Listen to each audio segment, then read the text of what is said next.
അസംഭവ്യം എന്ന് കരുതിയിരുന്ന ഒരു സഖ്യം തമിഴ്നാട്ടിൽ രൂപപ്പെടാൻ പോകുന്നു. അതായത് DMKയും സ്റ്റാലിനും അടങ്ങുന്ന ദ്രാവിഡ മുന്നണി, അതായത് DMKയുടെ സഖ്യം NDAയുമായിട്ട് ഒന്നിക്കാൻ പോകുന്നു എന്നുള്ളതാണ്. പ്രാഥമിക ചർച്ചകൾ നടത്തി കഴിഞ്ഞു എന്നുള്ളതാണ് വിവരം. അങ്ങനെയാണെങ്കിൽ തമിഴ്നാട്ടിൽ NDAയ്ക്കൊപ്പം ചേരാനായിട്ട് DMK തയ്യാറാവുന്നു എന്നുള്ളതാണ്. കാരണം TVK എന്ന് പറയുന്ന വലിയൊരു ശക്തി വന്നതോടുകൂടി തന്നെ നിലനിൽപ്പിൻ്റെ പ്രശ്നമായിട്ട് DMKയ്ക്ക് മാറിയിട്ടുണ്ട്. എങ്കിൽ BJPക്ക് വലിയ തലവേദന ഒഴിവാവുകയാണ് എന്നുള്ളതാണ് ഏറ്റവും പ്രധാനപ്പെട്ട കാര്യം. DMKയും BJPയും ഒന്നിക്കുന്നത് എങ്ങനെ കാണാൻ പറ്റുന്നത്? DMKയും BJPയും കൂടെ നേരത്തെ ഒന്നിച്ചിട്ടുണ്ട്.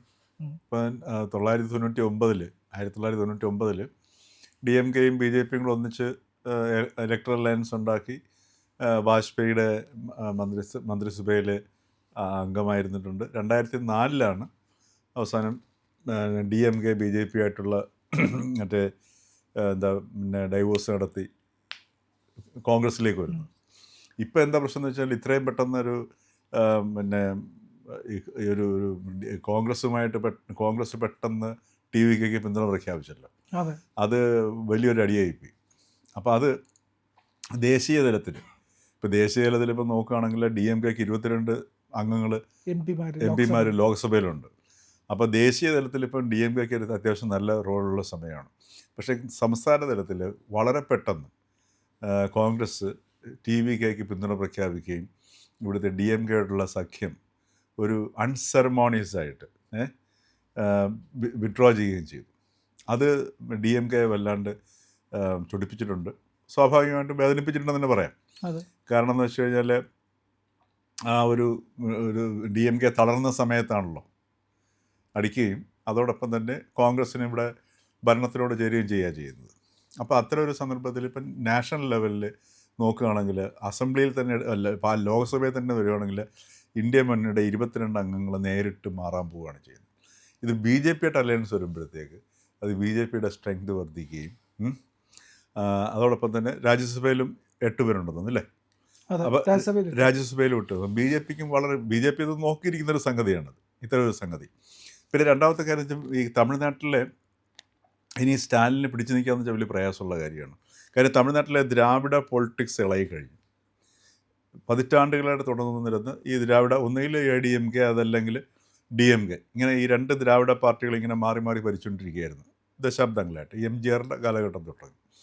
അപ്പോൾ ഇപ്പോൾ അത് മാറിയിട്ട് ഈ ദ്രാവിഡ പാർട്ടികൾ ശോഷിച്ച് ഇല്ലാതായിക്കൊണ്ടിരിക്കുന്ന ഒരു ചിത്രമാണ് നമ്മളിപ്പം കാണുന്നത്. അവിടെയാണ് ഇപ്പോൾ ഈ TVK എമർജ് ചെയ്യുന്നത്. ആ TVK എമർജ് ചെയ്തെന്ന് വെച്ച് കഴിഞ്ഞാൽ ഇപ്പം തന്നെ കഴിഞ്ഞ ദിവസം ഹൈക്കോടതിയിലൊരു പരാമർശം വരെ ഉണ്ടായല്ലോ. ഇപ്പോൾ ഈ ഹൈക്കോടതി ജഡ്ജി തന്നെ പറയുകയുണ്ടായി, അദ്ദേഹത്തിൻ്റെ പേഴ്സണൽ ഡോക്ടർ, ആ ഡോക്ടർ പറയുകയുണ്ടായി അത്രേ, ആ ഡോക്ടർ ചെറുമകൻ പറഞ്ഞു മറ്റേ വിജയ് മാമയ്ക്ക് വോട്ട് ചെയ്യാൻ പോയ സമയത്ത് അപ്പോൾ കുട്ടികളെയായിരുന്നു ഈ വിജയ് നന്നായിട്ട് ടാർഗറ്റ് ചെയ്തിരുന്നത്. അപ്പോൾ കുട്ടികളെ ഈ തെരഞ്ഞെടുപ്പിന് ഉപയോഗിച്ചു എന്നുള്ളത് വേണമെങ്കിൽ പരിശോധിക്കേണ്ട വിഷയമല്ലേ എന്നൊക്കെയുള്ള വിഷയം കോടതിയുടെ മുമ്പിൽ പരിഗണനയിലുണ്ട്.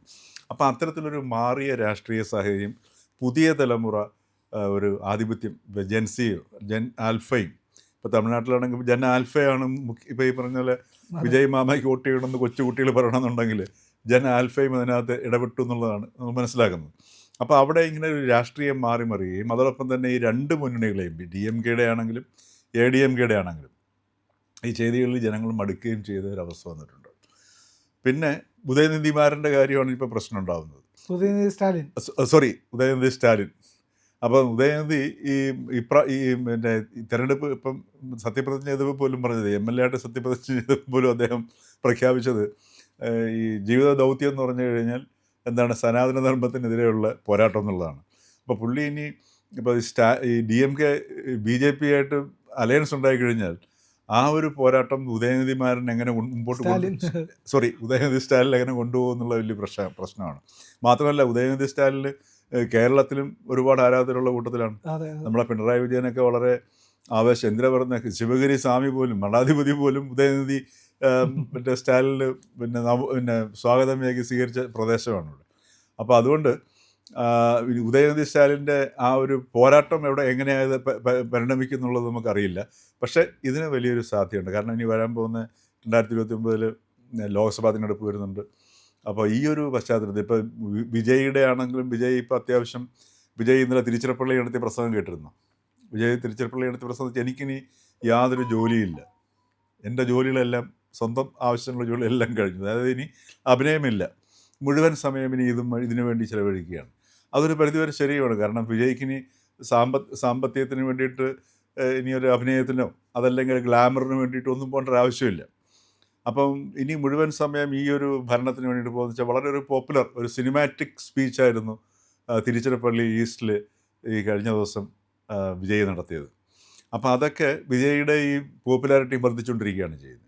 അപ്പോൾ വിജയുടെ ഇനി അടുത്ത ലക്ഷ്യം എന്ന് പറഞ്ഞാൽ ഈ സഖ്യകക്ഷികൾ കൂടെ ഉണ്ടെങ്കിൽ പോലും അതിൻ്റെ കൂട്ടായ്മയില്ലാതെ ഒറ്റയ്ക്ക് ഭൂരിപക്ഷം നേടുന്ന ഒരവസ്ഥയിലേക്ക് തൻ്റെ പാർട്ടി മുമ്പോട്ട് കൊണ്ടുപോകുക എന്നുള്ള ലക്ഷ്യവും കൂടി വിജയുടെ ഭാഗത്തുനിന്നുണ്ട്. പിന്നെ അത് മാത്രമല്ല, ഒരു പോപ്പുലർ ഗവൺമെൻറ്റിനെ സൃഷ്ടിക്കുക എന്നുള്ള ഒരു സംഗതിയും വിജയുടെ ഭാഗത്തുനിന്ന് കാണാൻ കഴിയുന്നുണ്ട്. അപ്പോൾ അതുകൊണ്ടാണ് തൻ്റെ മന്ത്രിസഭാ അംഗങ്ങളെപ്പോലും ഇപ്പോൾ കഴിഞ്ഞ ദിവസം ദേവസ്വം മന്ത്രി പിന്നെ മാസ്കൊക്കെ തിരിച്ചു പോയിട്ട് അല്ലേ പ്രത്യേക ദർശനത്തിന് കൈക്കൂലി വാങ്ങിച്ചത് പൂജാരി കൈയോടെ പിടിക്കുന്നു. അതുപോലെ ഇപ്പം നമ്മളുടെ തേനിയിൽ ഇപ്പോൾ ഇടുക്കിയിൽ നിന്ന് ഒരു കാട്ടിനുള്ളിലൂടെ ഒരു 4 കിലോമീറ്റർ എത്രയോ വഴി വെട്ടിക്കഴിഞ്ഞാൽ കേരളവും തമിഴ്നാടും തമ്മിലുള്ള ആ യാത്ര ഏതാണ്ട് മധുരയ്ക്കുള്ള യാത്രയിൽ 60 കിലോമീറ്റർ കുറവ് വരുമെന്നാണ് പറയുന്നത്. അപ്പോൾ നമ്മുടെ അവിടെ നിന്നുള്ള MLA ഇങ്ങോട്ട് ആ പാതയിലൂടെ നടന്നു വരികയും കേരളത്തിൽ ഭയങ്കര സ്വീകരണം കൊടുക്കുകയും അങ്ങനെ വളരെ ചലനാത്മകമായ ഒരു സർക്കാരിനെ പ്രതീതി ഉണ്ടാക്കുന്നതിൽ വളരെയധികം ശ്രദ്ധാലുവായിട്ട് മുമ്പോട്ട് പോകുന്നു. കാരണം ഈ വിജയുടെ പിന്നിൽ, വിജയ് സർക്കാരിൻ്റെ പിന്നിൽ ഒരു നല്ലൊരു ടീമുണ്ട് എന്നുള്ളത് നമുക്ക് നേരത്തെ തന്നെ മനസ്സിലായതായിരുന്നു. ഇപ്പോഴും ആ ഒരു ടീം വളരെ ശക്തമായിട്ട് പ്രവർത്തിക്കുന്നതെന്ന് മനസ്സിലാക്കാൻ പറ്റും. വളരെ വിദ്യാസമ്പന്നരായിട്ടുള്ള ആൾക്കാരും വിവിധ മേഖലകളിൽ നിന്നുള്ള ആൾക്കാരും ഒക്കെ ആ ടീമിനകത്ത് കൊണ്ടുതരും.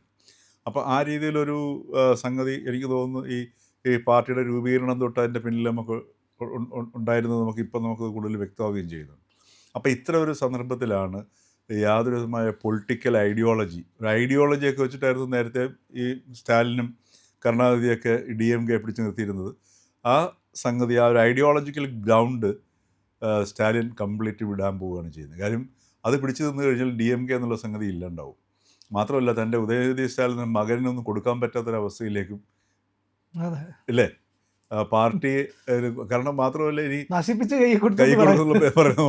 ഇത് മാത്രമല്ല, ഇപ്പം DMK ഇപ്പം BJPയോട് കൂടിയില്ല എന്നുണ്ടെങ്കിൽ ഇപ്പോൾ ഈ അവസാന കാലഘട്ടത്തിൽ നടന്ന കേസുകളുടെ എണ്ണം എന്ന് പറഞ്ഞാൽ വളരെ കൂടുതലാണ്. ഇപ്പം DMK കാരണം തമിഴ്നാടിൻ്റെ ചരിത്രത്തിൽ ഇത്രയധികം സാമ്പത്തിക ക്രമക്കേടുകളും അഴിമതിയും നടന്ന ഒരു സർക്കാർ ഉണ്ടായിട്ടില്ലെന്നാണ് പറയുന്നത്. അവസാന നാളുകളിൽ, തെരഞ്ഞെടുപ്പിൻ്റെ അവസാന നാളുകളിൽ പല MLAമാരുടെയും പഴയ മന്ത്രിമാരുടെയൊക്കെ വീടുകളിൽ നിന്ന് കോടിക്കണക്കിന് കെട്ടുകളുടെ രൂപയാണ് പിടിച്ചെടുത്തത്.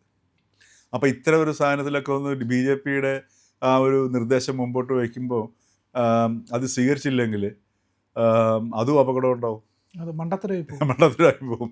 ചിലപ്പോൾ അന്വേഷണം വരുവേ. ED തമിഴ്നാട്ടിലും ഉണ്ടല്ലോ. അപ്പോൾ ആ ഒരു സംഗതിയുണ്ട്. അപ്പോൾ അതിനകത്തുനിന്ന് പുറത്തു വരാം. അതോടൊപ്പം തന്നെ ഈ വരാൻ പോകുന്ന ലോക്സഭാ തിരഞ്ഞെടുപ്പിൽ ഈ BJPയായിട്ടൊരു സഖ്യം ഉണ്ടാക്കി, മറ്റ് മുന്നിലായിട്ടൊരു സഖ്യം ഉണ്ടാക്കി തമിഴ്നാട്ടിലൊരു അലയൻസ് രൂപപ്പെടുത്താം. അപ്പോൾ ഈ ഒരു തമിഴ്നാട് രാഷ്ട്രീയം ഈ മൊത്തത്തിൽ മാറുക, ദ്രാവിഡ പാർട്ടി എന്നുള്ളൊരു സംഗതി മാറിയിട്ട് വേറൊരു രൂപത്തിലേക്ക് വരുന്ന ഈ ഒരു പശ്ചാത്തലത്തിൽ വേണം നമ്മൾ അണ്ണാമലയുടെ നീക്കത്തെയും കാണാൻ. അണ്ണാമല BJPയിൽ നിന്ന് മിക്കവാറും ഇപ്പോൾ ഇന്നോ നാളെയോ അണ്ണാമല ആ പ്രഖ്യാപനം നടത്താൻ സാധ്യതയുണ്ടെന്നാണ് മനസ്സിലാകുന്നത്. ഇപ്പോൾ എനിക്ക് തോന്നുന്നു ഡൽഹിയിൽ പോയിട്ട് BJP നേതാക്കളെയും അമിത്ഷായെയൊക്കെ കാണുകയാണ്, പ്രസിഡന്റിനെയും അമിത്ഷായെയൊക്കെ കാണുന്നുണ്ട്. അപ്പോൾ അണ്ണാമലയും ഈ ഒരു പുതിയ ദിശയിലേക്ക് നീങ്ങുന്നത് മനസ്സിലാവുന്നുണ്ട്. BJPയിൽ നിന്ന് മാറിയിട്ട് അതും എന്തെല്ലാം ഇമ്പാക്റ്റാണ്, അതുമൊക്കെ ഈ DMKയുടെ തകർച്ചയെ മുന്നിൽ കണ്ടുകൊണ്ടാണ് ചെയ്യുന്നത്. DMKയുടെയും AIDMKയുടെയും. അപ്പോൾ ഈ രണ്ടും തകർന്നു ശരിക്കും പറഞ്ഞാൽ അല്ലേ. കാരണം AIDMK തന്നെ പിളർന്നിട്ട് ഒരു വിഭാഗം TVക്കിലൂടെ ചേർന്ന് കഴിഞ്ഞു. ഇപ്പോൾ വീണ്ടും ഒരു ചെറിയൊരു ഭാഗം അപ്പുറത്ത് നിൽക്കുന്നുണ്ട്. അപ്പോൾ ഈ ദ്രാവിഡ പാർട്ടിയുടെ തകർച്ച കാണുകയും അതോടൊപ്പം തന്നെ ഈ പിന്നെ സ്റ്റാലിൻ ഈ പറഞ്ഞ പോലെ BJPയുമായിട്ടൊക്കെ ഉള്ളൊരു പുതിയ മുന്നണി ഉണ്ടാക്കുന്നതിന് ചെയ്യുന്ന പശ്ചാത്തലത്തിൽ ഒരു വലിയൊരു കോൺസ്റ്റിറ്റ്യുവൻസി അല്ലാതെ രൂപപ്പെടാനുള്ള സാധ്യത നമ്മൾ കാണുന്നുണ്ട്. അവിടെയാണ് അണ്ണാമല രജനീകാന്തോട്ടൊക്കെ ചർച്ചയിലേക്ക് നീങ്ങും എന്നും കേൾക്കുന്നുണ്ട് സംഗതി. അപ്പോൾ തമിഴ്നാട്ടിലെ രാഷ്ട്രീയം ഇങ്ങനെ മാറി വരുന്നതിൻ്റെ ഒരു ചിത്രമാണ് നമുക്ക് കാണാൻ പോകുന്നത്. അപ്പോൾ അതിനകത്ത് തൽക്കാലത്തേക്ക് DMKക്ക് ഈ പറഞ്ഞതുപോലെ പിടിച്ചു നിൽക്കാനുള്ള ഒരു അവസരമായിട്ടാണ് BJPയായിട്ടുള്ള കൂട്ടുകെട്ട് അവർക്ക് കൊടുക്കാൻ പോകുന്നൊരവസരം. അത് മിക്കവാറും അത് സാധ്യമാകാനാണ് എല്ലാവിധ സാഹചര്യങ്ങളുള്ളത്. പ്രിയപ്പെട്ട പ്രേക്ഷകരെ, ഞങ്ങൾ ഇന്ത്യ ലൈവ് പതിപോലെ നമ്മൾ പറയുകയാണ്, മാധ്യമങ്ങളിൽ വരാത്ത, മറ്റു മാധ്യമങ്ങൾ പറയാത്ത വാർത്തകളാണ് നിങ്ങളുടെ മുന്നിലേക്ക് കൊണ്ടുവരുന്നത്. ഇത് പറയാൻ ഞങ്ങൾക്ക് പ്രേരണയും ശക്തിയും നിങ്ങളാണ്. നിങ്ങൾ ഞങ്ങളുടെ കൂടെ ഉണ്ടാവണം. ഞങ്ങളുടെ ചാനൽ സബ്സ്ക്രൈബ് ചെയ്യണം. നമുക്കൊരു ചാനൽ കൂടിയുണ്ട്, C4N, C4N മലയാളം. കൂടുതൽ വാർത്തകൾ നമ്മുടെ ഈ പ്ലാറ്റ്ഫോമിൽ തന്നെ കൊടുക്കാൻ കഴിയാത്തതുകൊണ്ടാണ് C4Nൽ പുതിയ വാർത്തകൾ കൊടുക്കുന്നത്. അപ്പോൾ ആ ചാനലും കൂടി ഒന്ന് സബ്സ്ക്രൈബ് ചെയ്യണം. ഇന്ത്യ ലൈവ് ഉറപ്പായിട്ടും ചെയ്യണം. C4N കൂടെ, C4N, C എന്ന് പറഞ്ഞാൽ ക്രെഡിബിൾ, ഫോർ എൻ നേഷൻ, രാജ്യം. നമ്മുടെ രാജ്യത്തിന് വേണ്ടിയാണ്. രാജ്യം വിട്ട് ഒരു കാര്യവും ഇന്ത്യ ലൈവിനില്ല. അതുകൊണ്ട് ഞങ്ങളുടെ കൂടെ ഉണ്ടാവണം എന്നുകൂടി അഭ്യർത്ഥിക്കുന്നു.